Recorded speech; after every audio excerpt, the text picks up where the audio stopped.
保健、养生，生生不息。冰糖雪梨怎么做治咳嗽？冰糖和雪梨搭配在一起炖煮是一道很好吃的营养甜品，它有利于咳嗽的治疗。下面呢，我就跟大家介绍一下冰糖雪梨的具体做法。首先是准备材料，雪梨150克，冰糖15克。具体的做法是，先将雪梨洗净、去皮，切去顶部当做盖子，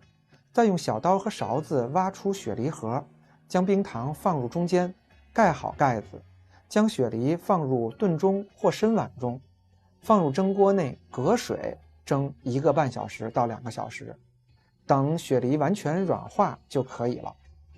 很多人都会疑惑，冰糖雪梨为什么可以治疗咳嗽呢？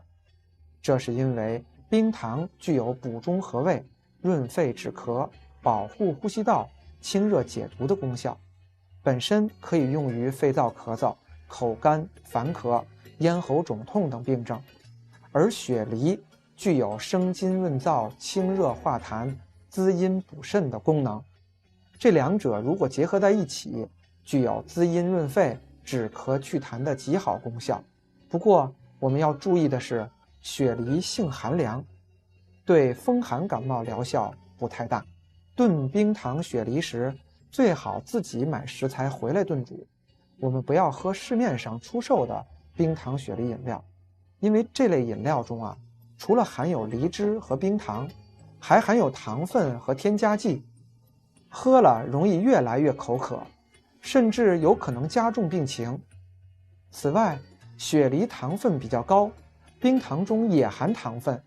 所以对于糖尿病人群是不宜食用的。